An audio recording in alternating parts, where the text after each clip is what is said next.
Welcome to this interactive study guide on Area of Study 2, Popular Music.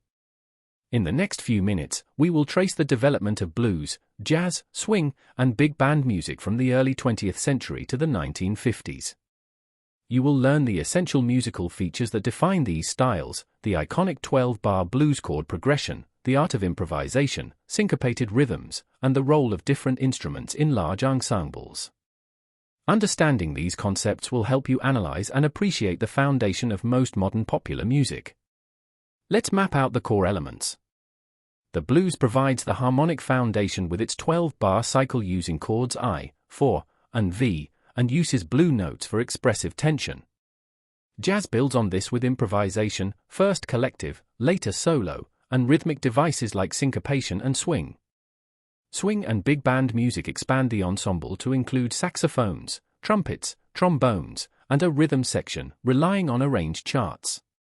Remember, swing rhythm makes the eighth notes lilt, and syncopation accents weak beats to create energy. Turning to our core notes, the 12-bar blues is the most common structure in blues and early rock. It consists of 12 bars in 4/4 time, typically following a pattern for bars of the tonic, I, 2 bars of subdominant, 4, 2 bars back to tonic, then 1 bar of dominant, V, 1 of subdominant, and 2 final tonic bars. The blue notes, flattened 3rd, 5th, and 7th, create the characteristic melancholy. For example, in C blues, the blue notes are E flat, G flat, and B flat. Improvisation is the heart of jazz. In early New Orleans jazz, multiple instruments like trumpet, clarinet, and trombone would all improvise at once, creating a dense polyphony. As swing emerged, solos became more structured. A soloist would play over the chord progression while the rhythm section kept time and the brass section often played short repeated riffs behind them. Listen for call and response patterns, where a soloist's phrase is echoed by the band. This spontaneous creation over a harmonic framework is what makes jazz so exciting. Let's work through a typical exam question.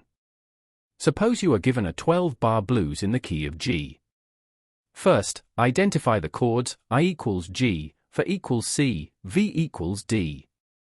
In the first 4 bars, you'll usually play G. The blue notes for G are B flat, the flattened 3rd, D flat, flattened 5th, and F, flattened 7th. So in your analysis, you would state that the harmony is based on G major, but the melody uses these blue notes to give the blues its distinctive sound. Be sure to mention both the chord progression and the blue notes in your answer. Watch out for these common mistakes. Many students mix up swing and syncopation. Swing is a rhythmic pattern of long short eighth notes, while syncopation is accenting weak beats or off beats. Another frequent error is to describe the 12-bar blues pattern without naming the chords as I, 4, and V. Always use the technical terms.